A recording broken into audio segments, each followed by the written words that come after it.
Welcome into Steelers Talk Yinzers. My name is Jack Sperry. On today's show, I'm going to be breaking down 5 winners and 2 losers from your Pittsburgh Steelers following the 2023 NFL Draft. We understand that Omar Khan, Mike Tomlin, and the Steelers had a very, very successful draft weekend. Now it's time to dish out some winners and losers. But before I do that, make sure you share this video on Twitter for a retweet, and also a shout out on a future episode here at Steelers Talk. So click the share button that's below this video here on YouTube. Click the Twitter icon. Click post to Twitter, and then you have to tag me. This one's the really important part, guys. You got to tag me at Jack_Sperry in your post.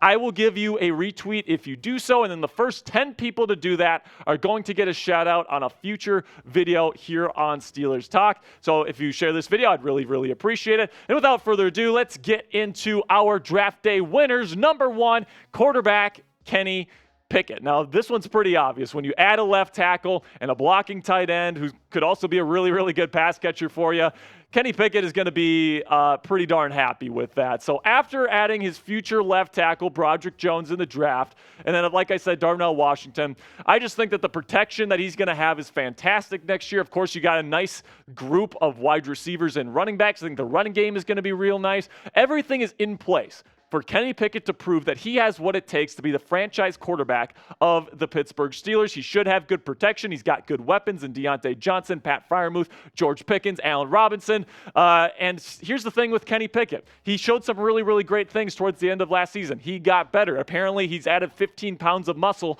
over the course of the offseason. That is fantastic. Now the question is, can he fix some of the areas of his game that he needs to improve in? Pocket presence, downfield accuracy. He got a lot better with the accuracy down the field as the season went on last year. I'm very excited for Kenny Pickett's future. I think he's got the moxie. I think he's got the clutch factor that you look for in your franchise quarterback. He's a great leader for this locker room. He's a Pittsburgh guy through and through. I can't wait to see him thrive in 2023. So let me know in the comments section. Will Pickett have a breakout season in 2023? Type Y if you think yes, or type N if you think no. Go ahead and find that pinned comment right at the top of the comment section. Answer today's question because there's going to be an ad break that comes up here on this video, guys. It's just the way YouTube works. Take advantage of that time by answering today's question. Number 2 winner of the 2023 NFL Draft for the Steelers, running back Najee Harris. And for some very similar reasons to Kenny Pickett, when you add to this offensive line, the Steelers have been trying to build a power blocking offensive line all offseason. You bring in Isaac Seumalo. You bring in some a really nice backup in Nate Herbig. Right, you still have James Daniels and Mason Cole, and now you bring in Broderick Jones to be the left tackle. This group right here can be very, very effective at moving people off the line of scrimmage, which is exactly what you need in a power run game. Because in a power run game, there's no trickery to it whatsoever. Right, in the zone running game, it's a lot different. There's people moving, there's moving parts. The defense has to keep track of everything. In a power run game, it's very much mano a mano. You have to beat your guy. Your offensive line has to be better than your opponent's defensive line. I think with the guys that they have on the roster right now, it is possible to do that, and Najee Harris is going to be the beneficiary of that. Last year's offensive line was not nearly as talented as the one that they have constructed here in the offseason, and he showed some really good things. He was coming off of an injury last year, dealt with that foot injury all throughout last year. He's going to be 100% healthy coming into 2023, and with a revamped offensive line, he should be excellent in my opinion. Then you get to our number 3 winner, Nate Herbig.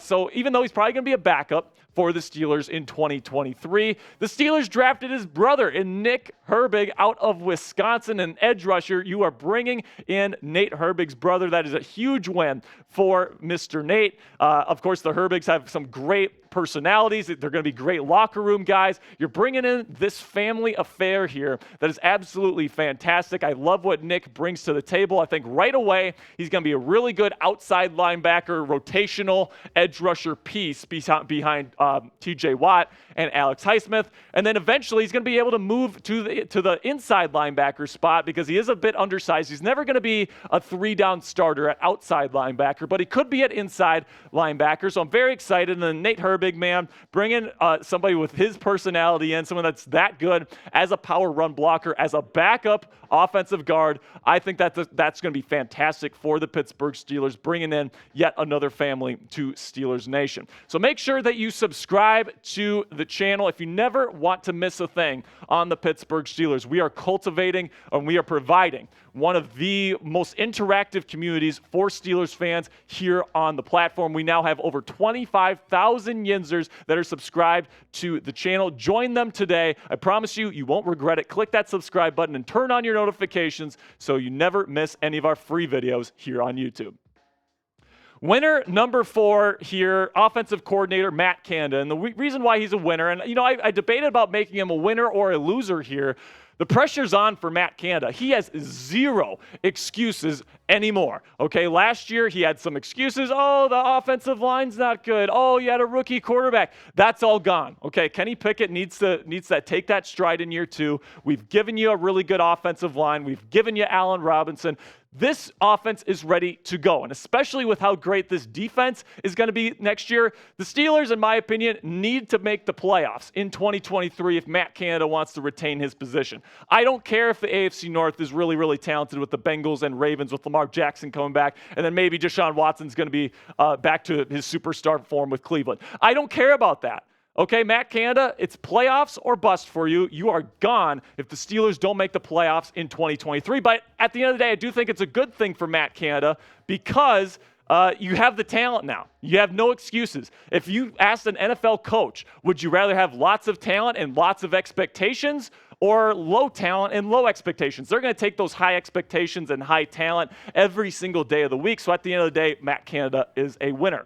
And finally, here on my list, Mike Tomlin, the head coach of the Pittsburgh Steelers, is a huge winner because he just added a bunch of great talent to his football team. I mean, this is the time for Mike Tomlin to really kick things in gear. It's time for him to kind of prove some of his doubters wrong. I know there's quite a few Steelers fans that don't believe in Mike Tomlin, they think he's an overrated coach. Now is the time for Tomlin to shine with an improved offensive line, with Kenny Pickett going into his second year, a defense that was already really, really good in 2022, getting even better this offseason. This is the time for the Steelers to really ascend to that next level. I think Mike Tomlin, with the way that he gets the most out of players, I think that this team is going to be really, really good in 2023. So now let's get into some losers for the Pittsburgh Steelers in this year's NFL draft. And the first one is quite obvious. You draft Broderick Jones there in the first round. The person that he is replacing is going to be that first loser there, Dan Moore Jr.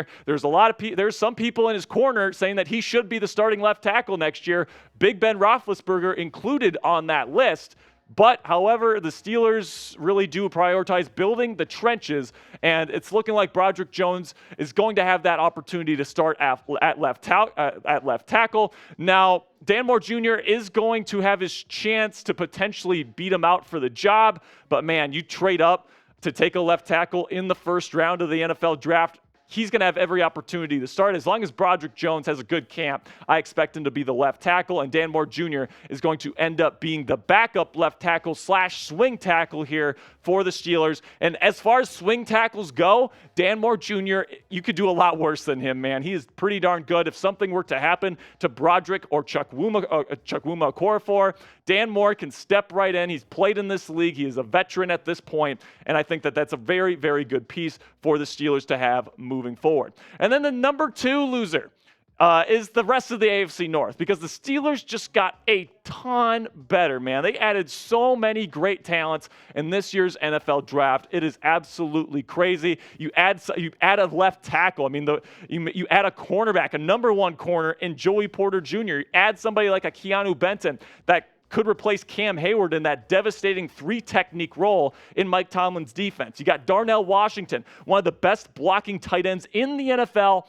from day one, in my opinion, with the receiving upside that his athleticism allows. And also, you got Nick Herbig, so that pass rush is going to be even scarier. Corey Trice Jr. in the 7th round could be a starter for the Steelers moving forward if his health holds up. And man, I just think that if I'm the Bengals, if I'm the Browns, if I'm the Ravens, I am scared of these Pittsburgh Steelers going into 2023. Kenny Pickett looks like he could be a franchise quarterback. You got some great weapons for him. You got protection for him now. That defense, I think, is going to be top 3 in the NFL next year. I think it's looking very, very nice for the Pittsburgh Steelers, which of course is bad news for the rest of the AFC North. So where will the Pittsburgh Steelers be at the end of the season in the AFC North standings at the end of the 2023 season? Will they be first, second, third, or fourth? Give me a 1, a 2, a 3, or a 4 in the comment section. Can't wait to see where you guys have the Steelers in the AFC North right now.